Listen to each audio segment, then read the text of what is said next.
We're going to start with Miss Gayle. She is going to go ahead and talk to us about strengthening mental health and wellness among women in Arizona, which is where she's based out of, through the community-based participatory research. And then when she's finished, Mr. Paul Norrod is going to talk to us. He was referred to me by our director, Tara Haskins. He is the assistant professor at the University of Cincinnati College of Nursing, and he's going to talk to us about factors and characteristics of the logger suicides, which we've had a few people talk about the loggers, but people forget that that's part of agriculture. So I'm going to go ahead and stop sharing my screen so that Miss Gayle can go ahead and take over.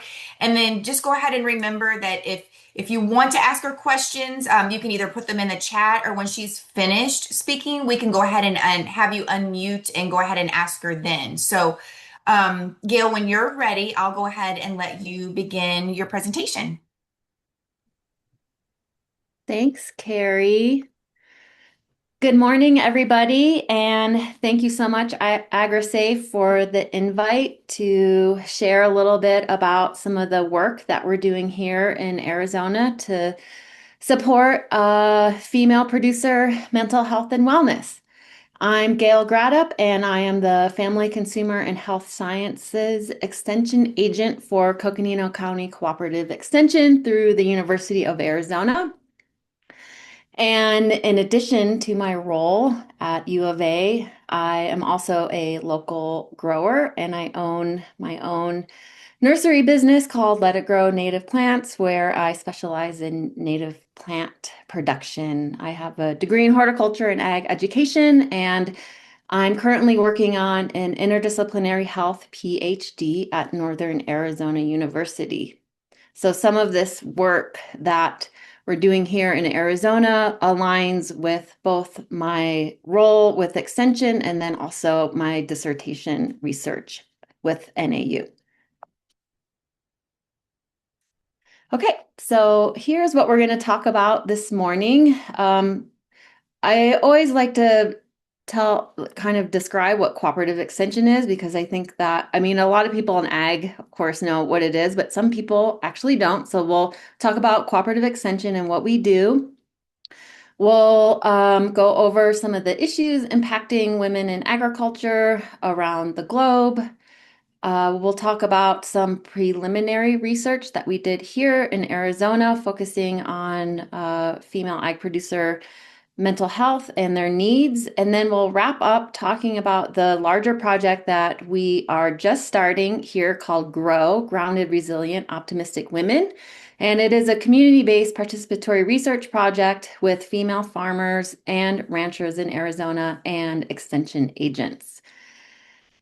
I'm with the University of Arizona Cooperative Extension. We're a 1862 land grant institution, and within those land grant institutions, there's one in every state, is Cooperative Extension. So you can kind of think of us as satellites of the university, and we have an office in every county in the state. And our mission is to bring the resources of the university to the people of Arizona to improve lives. The U of A Cooperative Extension is also a member of RASSEP, and that is the Western Regional Agricultural Stress Assistance Partnership. So I am fully involved with that as well. Before I start, I want to share a couple of personal stories with you. As part of my position, I have an agricultural literacy program for K through 12 teachers here in northern Arizona. And part of the program is that we take teachers to farms for an immersive weekend experience so they can learn more about the agriculture that is happening across our state. And the person pictured here is my very good friend, Kate. We've been friends for 25 years. We were actually botanists together at Grand Canyon National Park. And she sold her house here in Flagstaff and bought a farm down in the Verde Valley where you can grow a lot more because of the climate. The climate's a lot better and there's water. And she wanted to pursue her lifelong dream of becoming a flower farmer. well, she did that, and I took some of the teachers down to her farm to help her, and it was actually right after her farm got completely flooded by a historic flood, the Verde River. It went up to 78,000 cubic feet per second, and the average flows are 100 to 400 CFS. So just to paint a little bit of picture of what the water looked like down there. And you can see in this photo, it came up all the way almost to the stop sign. And it completely flooded her farm and her house as well, and a lot of course, her flock, she had a pretty significant crop loss. And she pulled me aside and she didn't even know that I was working as part of RASUP. And she said, I'm so completely stressed from farming. I think I'm going to quit. She had been doing it for a decade at this point. And she said, I could just, it's impacting my body, my mental health. And I told her that we were working on supporting farmer mental health in Arizona. And she was very relieved about that. And then we went to the other farm down there, and there was a woman, and she was a fourth generation Arizona farmer. And we were standing in front of her chicken pasture. And she told me a story how she had recently purchased some new chickens to add to her flock, and unknowingly they were diseased. So she had to completely destroy all of her flock. And I just thought, wow, this is really happening to women across our state. So, with that, 2026 is the International Year of the Woman Farmer. I don't know if anybody has heard of that, and it was designated to celebrate women's roles in agriculture while addressing social and economic challenges worldwide. And this is actually recognized by the USDA. So in Arizona, this is really important to us because 48% of our producers are women. We have one of the highest percentages in the country. We're actually just tied with Alaska. And 36% is the national average. And this is all from the last USDA Ag Census. However, only 8% report being run entirely by women. So why is this important? While female ag producers remain in understudied populations in terms of farm stress and as their role of the actual farmer and not just the farm wife, which is important, right? All the research that's out there is very important for preventing farmer suicide and understanding the risk and protective factors, but women still remain understudied in this area. In Ireland, there was a study that came out that said that women in ag experience higher levels of burnout than males. Um, Women in farm households are at a greater risk for depression than men. That's from a systematic review of the farm stress across, I think, the northern hemisphere. Female farmers can experience in the U.S. Systemic barriers in agriculture with wage gaps, limited access to land, resources, and educational programs. So in 2025, I got a mini grant from RASUP to start talking to women in Arizona.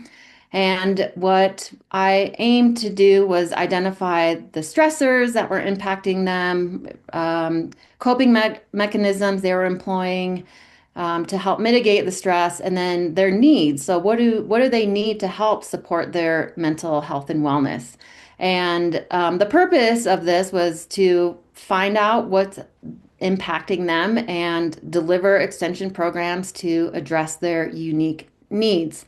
So we held two focus groups. The sample was pretty small, but I was actually surprised that I could gather 11 busy farmers and ranchers who are women together. And we did that in two northern Arizona counties, Coconino County and Yavapai County. So just to paint a picture, Coconino County, where I'm based, we are the largest county in Arizona and actually the second largest county in the lower 48. We have about 19,000 square miles to cover, and I'm in Flagstaff, which is about 70,000 folks. But if you look at our next most populated town, it's only 7,500. So we have a lot of rural areas and a lot of public lands, and It's pretty challenging geographically to serve the whole county, but we do the best we can. And painting a picture from the USDA Census 2022, 73% of our farms have a female producer, and 52% of our farms in our county actually have a female principal operator. And a lot of that is due to the large proportion of indigenous female producers that we have here in Coconino County. Cow, calf, beef, sheep, poultry, and vegetables are some of our major crops produced. And then the other focus group we did was in Yavapai County, a smaller but very populated county. And 78% of the farms in this county have a female producer. Also, cow, calf, beef, poultry, eggs, hort, floriculture, fruit, and nuts and vegetables are some of the major crops that they're producing there. So here's just some demographic data from those two focus groups that we did. Most of our sample was white women, and we had a pretty good age range of from 18 to 55. Technically, the majority of these women that we talked to fall into the USDA's category of beginning farmers, so less than 10 years. However, there were some folks that had been farming for more than 20 years. The crops that these women are producing are mostly fruits and vegetables and hort and floriculture, and then a couple people were producing nuts and eggs. Small acreage, all of them were small acreage. And then most people were rural, but that was closely followed by urban ag. Almost everybody owned their own farm, and most of the sample had farming as their primary occupation. So when we analyzed the data, I broke it down into 5 different themes. So the stressors that were impacting much of the people in our focus groups were they weren't making enough money. Of course, there wasn't enough time to do everything that they needed to do. Some of them had chronic pain. A lot of them talked about having lack of benefits. That includes retirement and then also health insurance. And then some of them, right, they were beginning farmers and they were struggling with managing their businesses. And then especially the rural folks were having trouble with local county policies. And then the urban folks were having trouble with access to land. When I asked them if there were some unique stressors that they felt were unique to being a woman in ag, many of them said they felt pressure to prove themselves in a traditionally male-dominated profession, and then they just felt overwhelmed with traditional gender roles in addition to farming. So that was caretaking for aging parents or young children or pregnancy and cooking dinner, managing the household, and then farming on top of all of that. Their protectors were social connection, especially family, friends, and other women in agriculture. So those were the factors that they were using to help them cope with the stress related to farming. And I asked them what kept them motivated to keep going. And a lot of them mentioned that they felt like farming and ag was their purpose in life. They enjoyed providing for the community, stewarding the land, and passing their knowledge on, especially to other women in agriculture and then youth. What they needed were farmer advocacy groups to help with policies. A lot of them came from actually bigger commodity farms in the past, or they had experience with it, and they just noted that there wasn't really those types of services they felt for small scale producers. They also wanted occupational health and agribusiness management classes, and then mental health counseling vouchers because many of them did not have health insurance. What's next? Well, we did bring the agribusiness management and value added classes. to both of those counties in the fall. Three of us extension agents in Arizona recently just got trained in Annie's Project. And if you're not familiar with Annie's Project, it's a 501(c)(3) nonprofit organization dedicated to providing educational programs designed to strengthen women's roles in modern agriculture. So we're going to be bringing some of those programs to Arizona here probably in the summer. And then we got another grant to support future research from the USDA Western States Graduate Student Grant Track. And I qualified for that because I'm also a student. And this is going to be a larger study. We're still going to get out in the field and we're going to be interviewing 30 farmers and ranchers across the state who are either principal or secondary operators. And we're going to use a community-based CBPR, which is community-based participatory research framework, which is also lacking in a lot of these studies that are coming out. We're actually going to involve the farmers. We have 4 farmers who are part of our research team. So what is CBPR? Sorry, there's a lot of text here. There's a lot of information to share. CBPR is collaborative research between academic researchers and community partners to solve local problems and improve community well-being. Researchers have the training in the actual research methods, but the value of bringing on the farmers and ranchers is that they have the lived experience. So we're combining knowledge with action to address a need in the community. So our need is addressing the mental health and wellness for female agricultural producers across the state. So our team for the Grow Project, and just to also mention, community members are equal parts of the research team. We're trying to break down that hierarchy that happens a lot with academic research. So we're all equals. We all have something to bring to the table. We have female producers from beef, dairy, floriculture, and tribal ag. And we have female ag extension agents from family consumer health science, livestock, 4-H, and tribal extension. So far, well, the process is going to be that everybody will help develop the questions that we're going to ask across the state. Um, the farmers and ranchers and us too as extension agents, we're all kind of like gatekeepers into these ag communities because we're extensions trusted, and then the farmers and ranchers are actually part of those communities. So they're helping with recruitment, data analysis, dissemination, the findings, getting that information back out to the community. That's very important in CBPR. And then we're all going to co-create outreach materials to help with the issue and get that information out at agriculturally focused conferences and meetings across the state that are supporting women in ag. So the timeline, we've already written the grant together and we were awarded last year in 2025. We've already created the questions. We had to jump through a lot of hoops to do research through 2 universities. So we're a little behind, but now we're ready to start recruitment.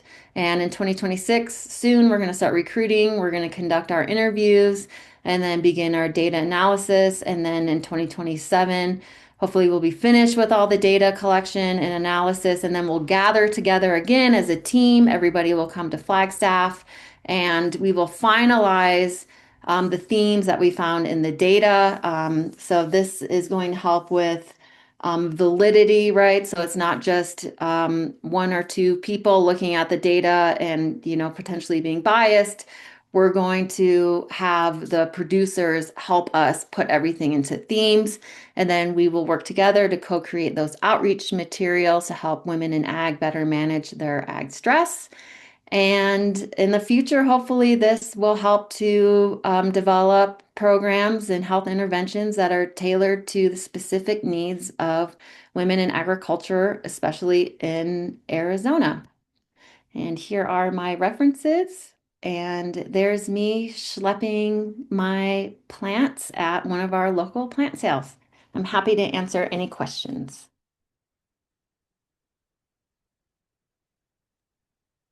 Gail, I was trying to find the Grow project online and I found it on the SARE site. Is that the best one to give?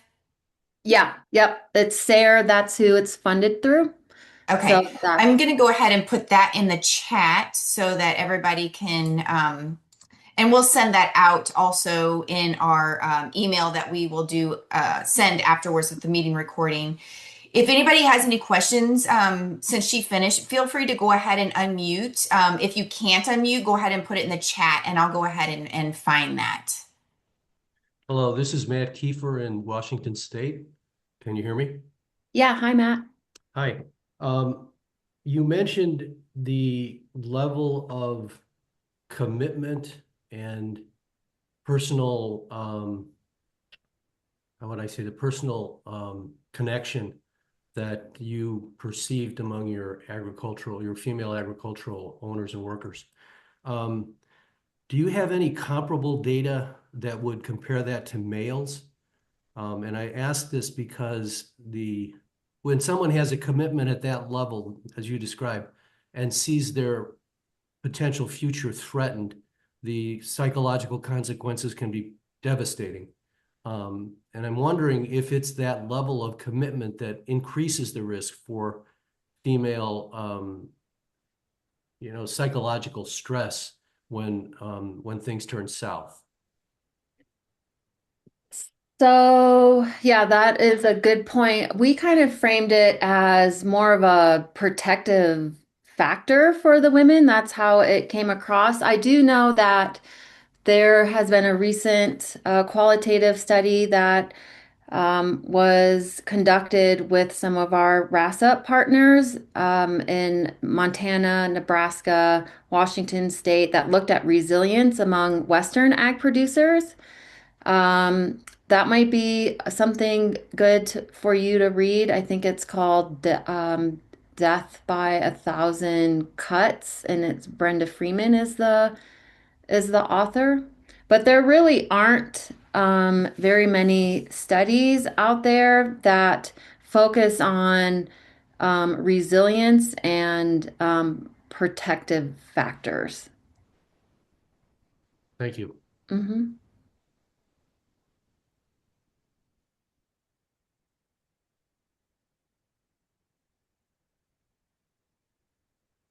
I don't see anything in the chat. Anybody else have any questions for Gail? This is Tara from AgriSave. Hi, Gail. Hey, Sarah. Thanks for being with us today. Could you speak a little bit? I think you had shared with me at some point with regard to women indigenous farmers that are in Arizona.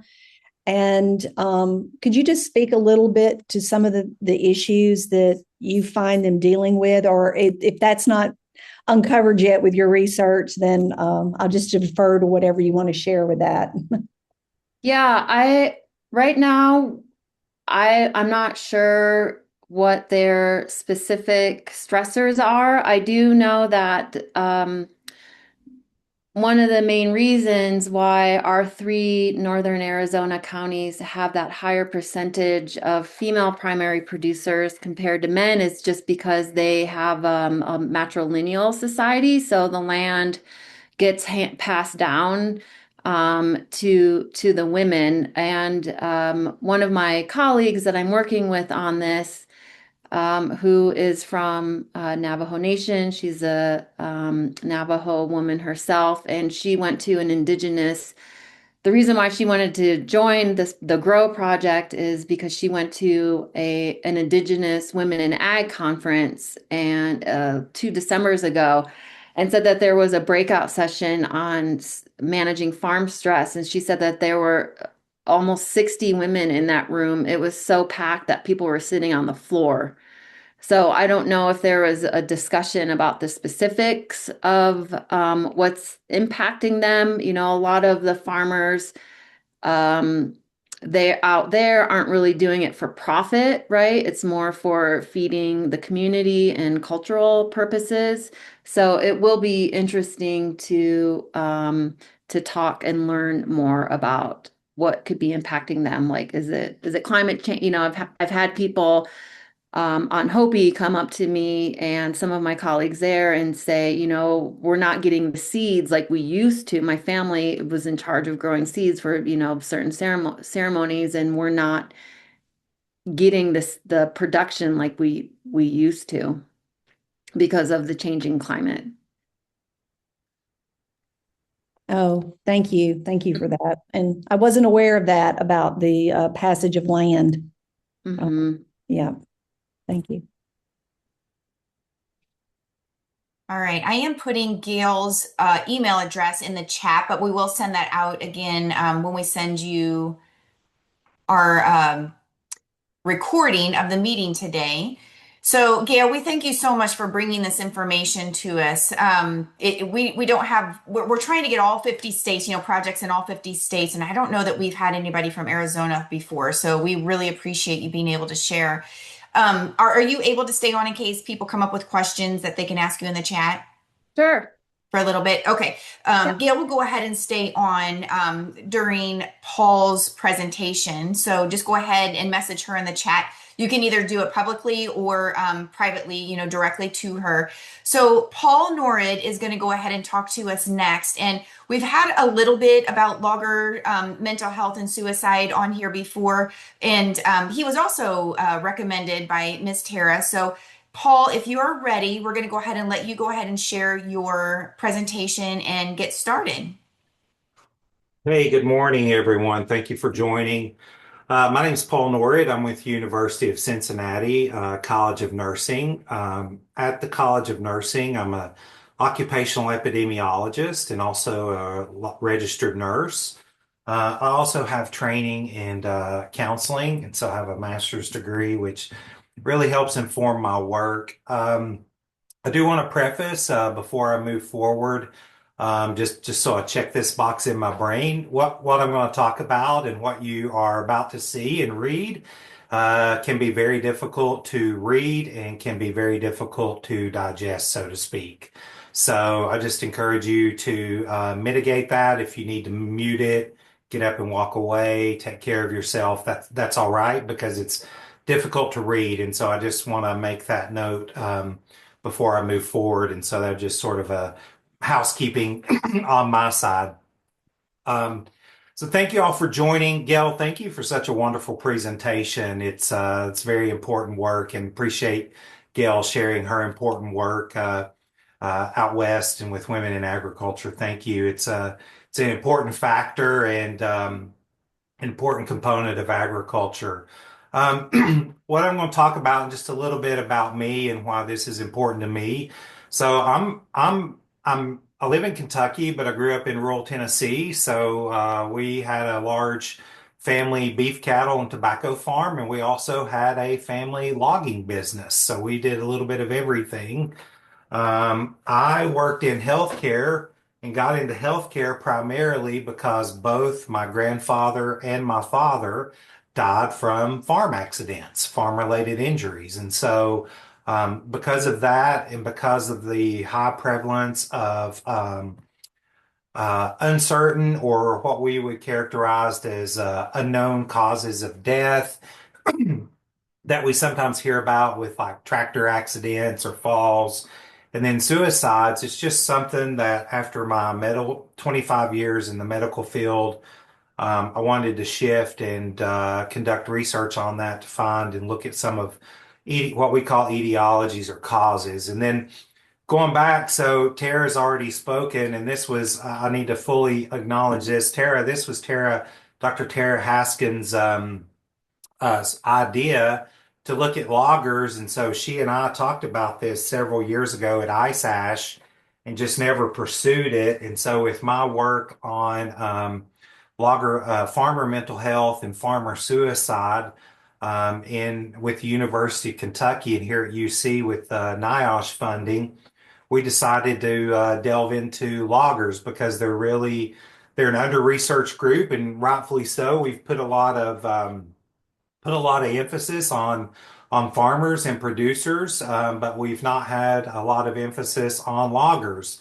And loggers undergo a lot of the same what we call experience a lot of the same uncontrollable forces that farmers experience, that producers experience.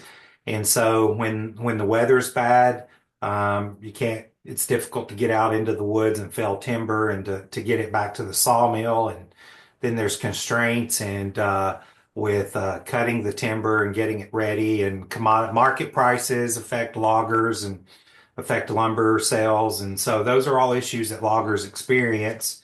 And given the high suicide rates of farmers, fishing, and forestry, that particular sector, we decided to look at this subgroup of loggers and just to establish a baseline of what suicide looks like here in the United States. So I'm going to go ahead and share my screen. Trying something new to put everything on one slide. So hopefully it'll work for you all. If not, please let me know. But I figure if I don't try anything new, then I don't try anything new, right? So you miss all the shots you don't take, so to speak. Is that still viewable, Carrie? Is that still perfect? So as I mentioned, Tara and I talked about this, about looking at logger suicide, and really I think it quit. Hold on. I hit something. And this, I took the same principles out of my dissertation and research and publishing, and just to look at loggers. And we know just from, occupational safety and health that logging is one of the most dangerous or hazardous occupations in the United States. There are a lot of injuries and deaths from those traumatic injuries to loggers, a lot of disabilities for loggers. From various things like felling trees. We have pinches, cuts from equipment, from accidents. We know that it's just a very hazardous occupation by the nature of the equipment and what's used. We know that the ag, fishing, and forestry sector, the suicide rates have varied, but we know it's been 4 times the national average, and that's been reported in several MMWR articles, particularly by Peterson et al. We know that the risks with hazardous work, that there's a lot of chronic pain. And we know that loggers, as with farmers, can experience social isolation. And then just in general in the ag, forestry, and fishing sector, there's just a lot of stigma around mental health and suicide, especially among males, particularly in rural geographies. And so given the landscape and just the lack of information regarding loggers here in the U.S. As a predominant sector of the ag, forestry, and fishing umbrella, we took a look at it. And so I've used the National Violent Death Reporting System several times, and looking at nurse suicide, farmer suicide, and their rates. And what we see here is the circumstantial factors. And so right now there's about 21 years of data available. That data is what it is. It is data. It's not complete because the reporting system has been built up over the last several decades. And so I'm pleased to report that as of 2021, all 50 states have been reporting to the National Violent Death Reporting System. Whereas back in 2003, there were only 7 states reporting to the NVDRS. And so those are some of the limitations that we have with this data in terms of the scope of reporting here in the U.S. There are other methods that we could use, but in terms of setting the baseline for a secondary data set that does have quite a bit of standardization to it in terms of what's provided to the CDC. This is a good approach in my professional opinion. And then taking from that data, we just wanted to identify the number of deaths within that data set and to describe what we call in the field, in the suicide research field, mental health, contextual characteristics, and circumstantial factors. And so what do I mean by that? Contextual characteristics are those characteristics that are contextual to the death. And so those are like age, so demographics, right? Basically, means of death that's used and predominance of the circumstantial factors. And then circumstantial factors, um, we think of that, and that's really what we get into in our qualitative analysis. So this was really a descriptive and qualitative analysis. And so circumstantial factors are those factors that are gathered after someone dies by suicide. And generally that's through an interview of friends, family, and community members, co-workers to try to determine what are those components, what are those problems, as we say in the field, that the decedent, the person who died, experienced before they died by suicide. We also say in the field that any issues, any factors or problems experienced are causally related to the suicide. We don't know the degree of association, so we don't know how that connects to the suicide in terms of odds. Like, do they have a higher odds of suicide based on X number of factors? But we know they're causally associated. They're proximal to the death. And so, as you can see here, we're looking back in time in terms of this data.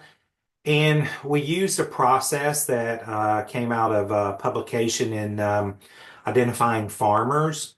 And we also combined that with what the CDC is now doing with NIOSH, which is using the Bureau of Labor Statistics standard occupational codes. And so it's an auto coding system that NIOSH has been developing for the last several decades, and it's quite precise actually, and generally only misses about 1%, 1 to 3% of coding, which is not bad, given that there's about 300,000 occupations to code in the NVDRS, so it's quite precise.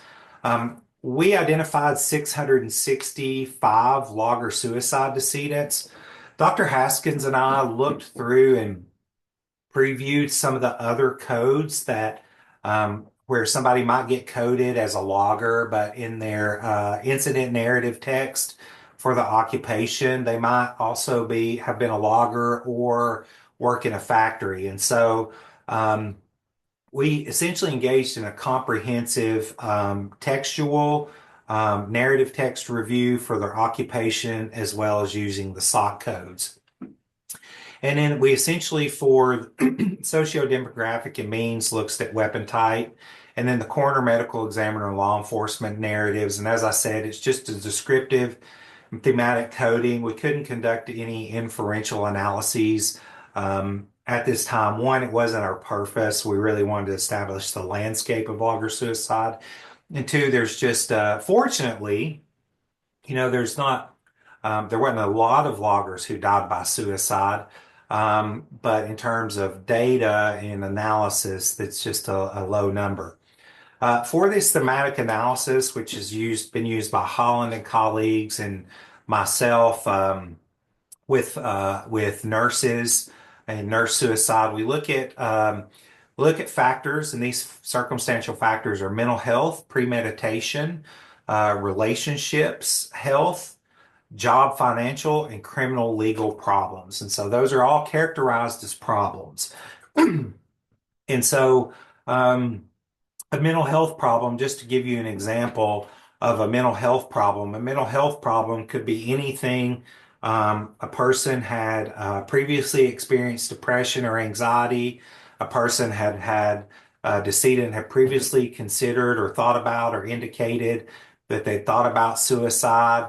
They've been taking medication for mental health conditions. So those would be mental health.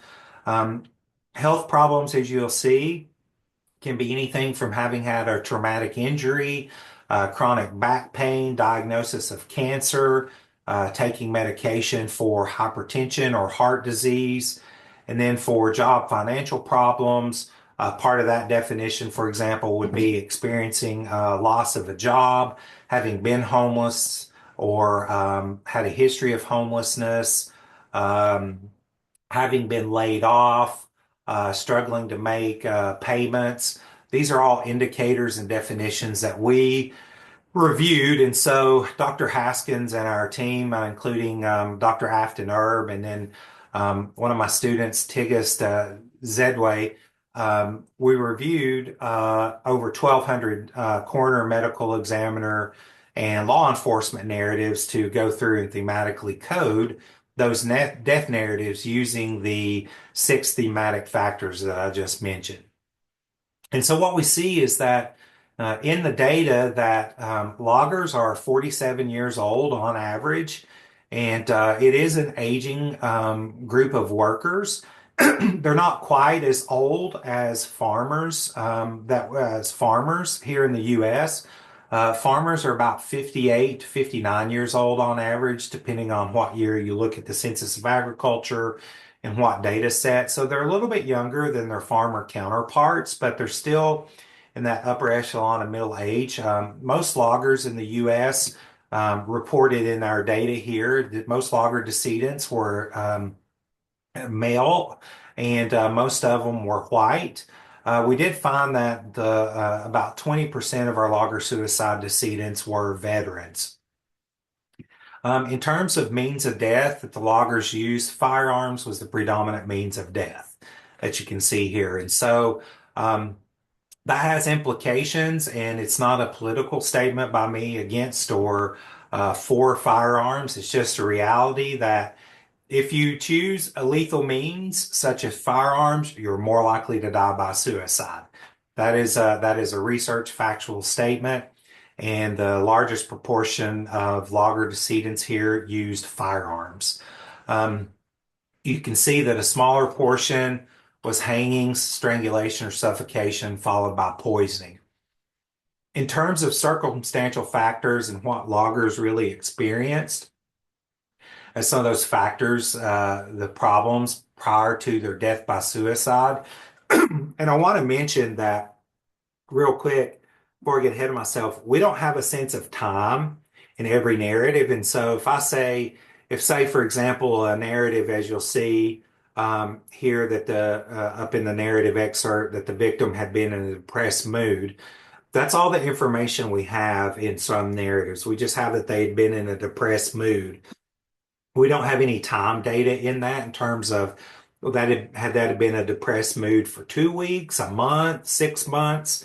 So we lose that in some of the data. And so that's a surveillance issue, and it's not something that Dr. Haskins or our team can fix, or other researchers that we can correct.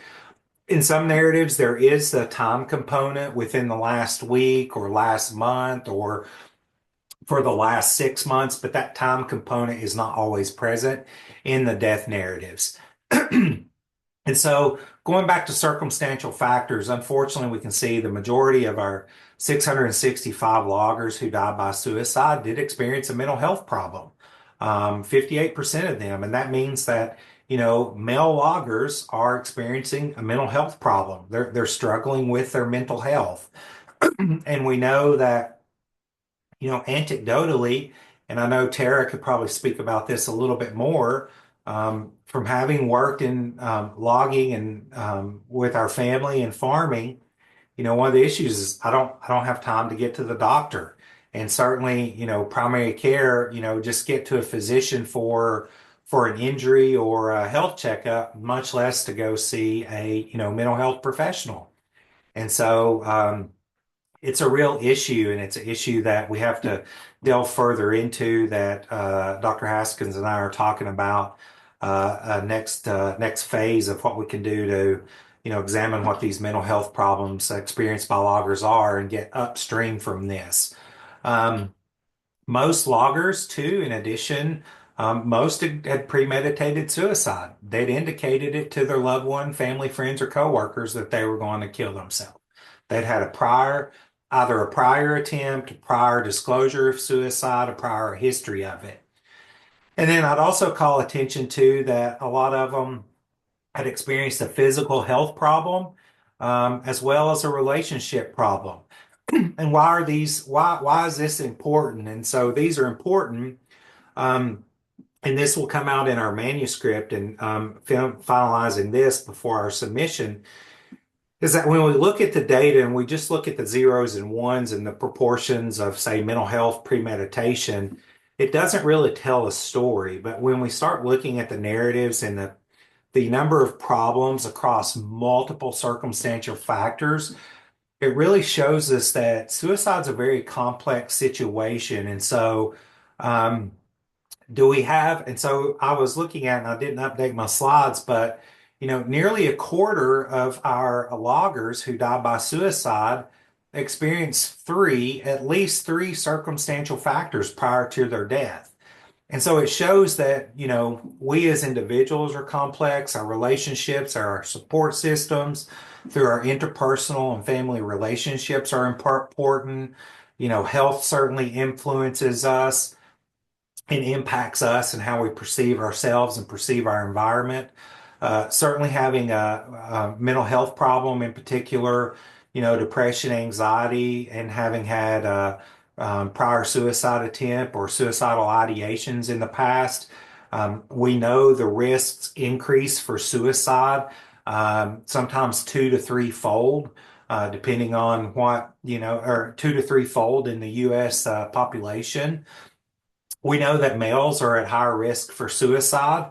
And Gayle touched on some of that too. And there was a question about that and in terms of identity. And we know in, forestry and fishing, a lot of ag forestry and fishing, what we do is connected to our identity and who we are and connected to, and then our family, especially in males in ag forestry and fishing, can be connected to our identity. And so it's a very complex situation.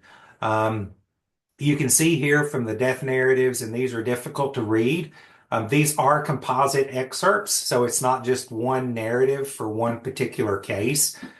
They're composite, but you can see in health problem that the health problem. This is a good example that the male victims in this case not been feeling well and got a clean bill of health, had prostate cancer, but that composite showed that there was hypertension and back problems from a fall from a logging accident.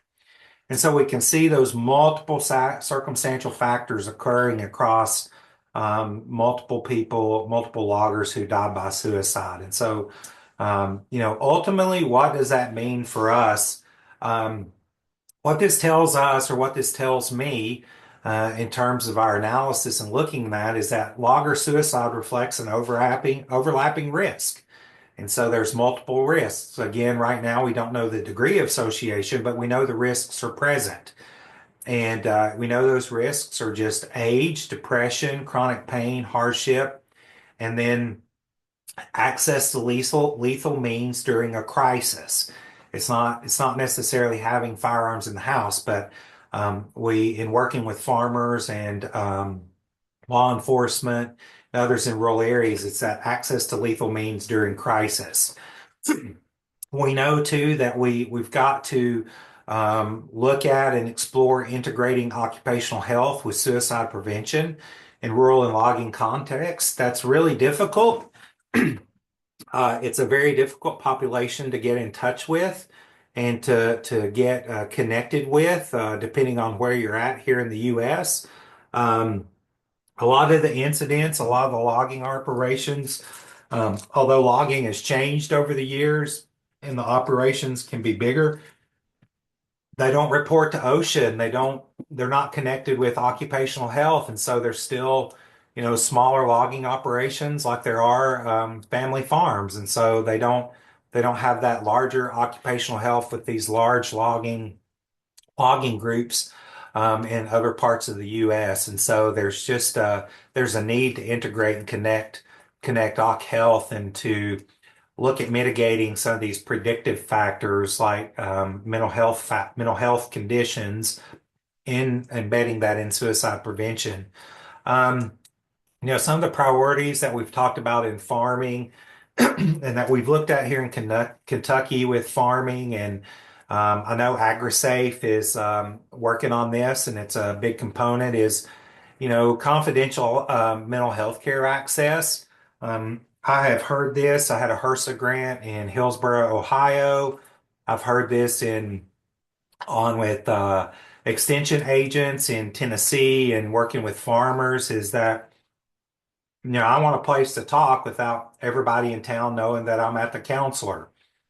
And we consistently hear that. Um, Lethal means safety. Just having, again, a place for safe storage during crisis, and then just being able to identify that crisis. Peer support, and then just establish partnerships across employers, clinicians, and forestry agencies are essential. So thank you so much for your time. I think I went over just a few minutes. I apologize, Carrie. So That's okay. That's all right. I'm trying to find information online. Can you put a link in the chat real quick so that we can send that out with our email on um everything that you had talked about if they would like to look at that later? sure. And then let me find your email address and I'm going to put that in the chat as well. In the meantime, if anybody would like to unmute and ask Paul any questions, feel free. Paul, this is Matt Kiefer. Hey, Can you Matt. hear me? Hey. Yes. Thanks for the presentation. Very interesting. One of the things you mentioned, of course, is lethal means. In farming, we see suicides by tractors, suicides by machinery. That didn't seem to be very prominent in your presentation. Do you think it's underreported, or do you think it truly doesn't happen? Because logging is such a lethal profession. It is a lethal profession, and that's a great question, Matt. So I would say, from what we know about just ag forestry and fishing in general, that suicide is generally underreported, and I would suspect that there is underreporting in terms of the lethal means within the sector as a whole, simply because.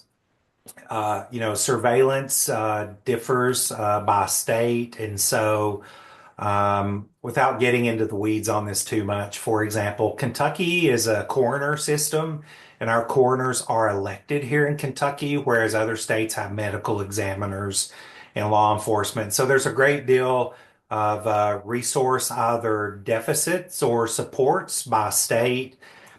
And then, having worked EMS fire and worked in the emergency department and disaster management, and as you noted, if there's no information, let's say a logger were to have a fatal accident out in the woods and they talk to the family and that logger, this is hypothetical, but that logger hadn't disclosed or had any other disclosures or factors that indicated suicide because we know in farming, we've had farmers die by suicide and then find out later on, years later sometimes, that there were issues. So those factors aren't investigated or asked of the family members, then we just don't know. And so that's a reporting, it's a surveillance and data collection issue. So I suspect it happens. Again, it's just a resource issue, it's a training issue, it's a surveillance issue that, again, just varies by state. That's not an indictment on our coroners or medical examiners or law enforcement. They work with the resources and number of calls they can work with, right? And so some counties have more money and resource than others, and it's unfortunate that they just don't have the time and resources to collect the data and spend time investigating the deaths. Thank you, Paul. Yeah. Okay, I apologize. We do have to cut it just a couple minutes short. We have another webinar that is at 11, so we have to give them just a few minutes. But we will go ahead and send out the recording of our meeting today so that you can either rewatch it again or maybe share it with colleagues, and we'll have all the contact information with our speakers. I want to thank you guys. 94 attendees in January is unheard of. It's absolutely amazing that we have built our community up, that we have 94 live attendees at the very first month of the year. So we do appreciate you guys coming every single month. If you guys have projects that you would like to share, please contact me and we can let you go ahead and be a guest. And then also, we do love to share your projects on our social media sites. So if you have anything that you would like me to share, please let me know. It is C Portel. I put it in the chat at agrisafe.org. I'll sign up for your newsletters and I'll share everything that comes through my email account. So thank you so much. Gayle and Paul, we thank you so, so much. And I hope you get lots of connections from our community. So we will see you all in February. Thank you.